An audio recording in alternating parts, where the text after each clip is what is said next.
بسم اللہ وحدہ والصلاة والسلام علی من لا نبی بعدہ اما بعد قال اللہ تعالی ما كان محمد ابا احد من رجالکم ولكن رسول اللہ وخاتم النبیین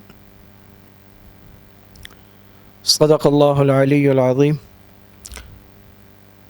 اللہ جل جلالہ عما نوالہ ارشاد فرماتے ہیں کہ محمد صلی اللہ علیہ وسلم مردوں میں سے کسی کے باپ نہیں ہیں، یعنی آپ کی اولاد نرینہ اس وقت نہیں تھی،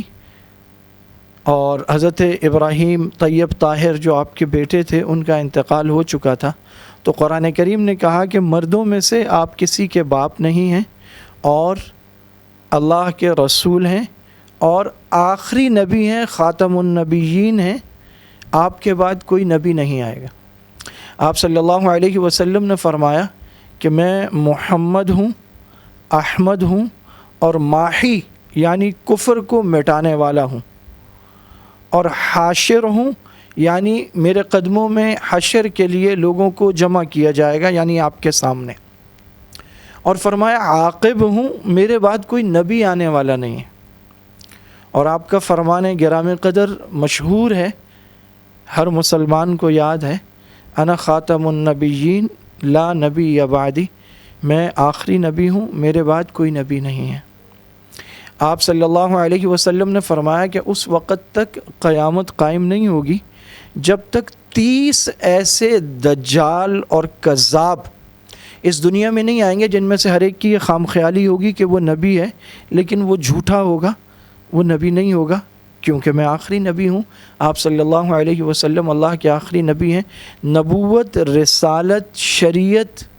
وحی، یہ تمام سلسلے آپ صلی اللہ علیہ وسلم پر آ کر مکمل ہو گئے۔ دجال اور کذاب مختلف ادوار میں آتے رہے۔ بر صغیر پاک و ہند میں ایک بہت بڑا فتنہ مرزا قادیانی کی شکل میں آیا، جس نے مرحلہ وار پہلے مسیحیت، مہدویت کا دعویٰ کیا اور پھر نعوذ باللہ نبوت کا دعویٰ کر دیا، اور اس کے لیے مختلف پردے کہ میں تشریعی نبی ہوں، ظلی نبی ہوں، بروزی نبی ہوں۔ آپ صلی اللہ علیہ وسلم کی شریعت اس کی تشریع یا تشریح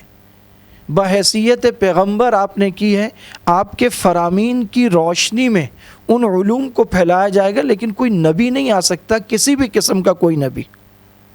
یہ انہی دجالوں اور کذابوں میں سے ایک تھا جس کی پیشین گوئی آپ نے فرمائی تھی اور جن فتنوں کی آپ نے خبر دی تھی۔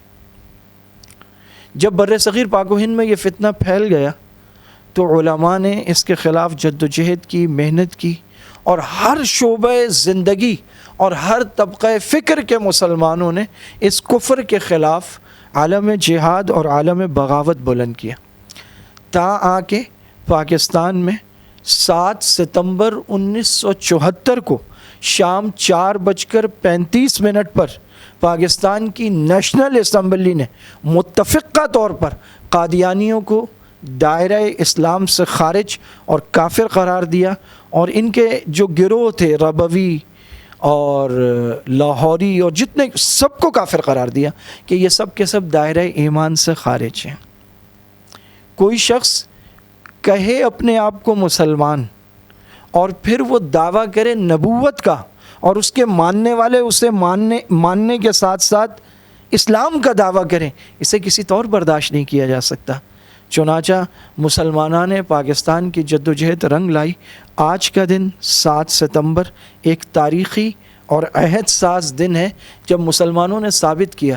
کہ وہ دین متین پر کسی قسم کی بھی تلبیس، کوئی دجل، کوئی فریب، کوئی ملاوٹ، مصنوعیت، جعلی پن ہرگز برداشت نہیں کریں گے۔ آپ صلی اللہ علیہ وسلم کی ختم نبوت کے تحفظ کے عقیدے کے تحفظ کا دن 7 ستمبر ایک تاریخ ساز دن ہے۔ وہ تمام لوگ جنہوں نے اس میں اپنا کردار ادا کیا، محنت کی، دعائیں کی، کوششیں کی، جیل، گولیاں، ہتھ کڑیاں، تشدد، حتیٰ کہ شہادتیں، اس راہ میں پیش کی، وہ سارے کے سارے امت کے، اسلام کے اور ملت اسلامیہ کے ہیروز ہیں، اور ریئل ہیروز ہیں، وہ ہیں جن کی اقتداء امت مسلمہ کو کرنی چاہیے۔ اللہ تعالیٰ ان سب کے درجات بلند فرمائیں۔ نیشنل اسمبلی میں اس وقت قادیانیوں کے خود ساختہ مزعومہ خلیفہ مرزا ناصر کو بلایا گیا، اور کئی دن تک اس سے سوالات کیے گئے، اس کو اپنی صفائی کا پورا موقع دیا گیا، لیکن اس کے بعد بالاتفاق جتنے اراکین، کمیٹیاں، ممبران وہاں موجود تھے، سب نے اس کے عقائد کو سامنے رکھتے ہوئے دائرہ اسلام سے خارج قرار دیا۔ آخر میں اٹارنی جنرل یحییٰ بختیار نے اپنی گفتگو کو سمیٹا، اور ان کا بیان اس قدر مدلل اور براہین سے مزین تھا کہ تمام افراد نے بالاتفاق یہ ووٹ دیا اور انہیں دائرہ اسلام سے خارج کر دیا گیا۔ آج کا دن یاد دلاتا ہے مسلمانوں کے اس تاریخی جذبے کی جو وہ اپنے ایمان کی حفاظت کے لیے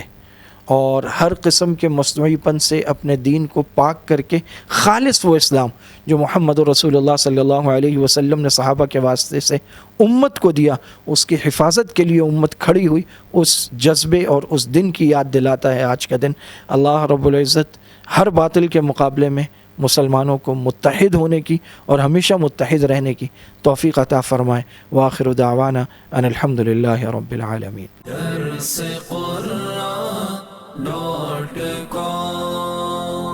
www.darsequran.com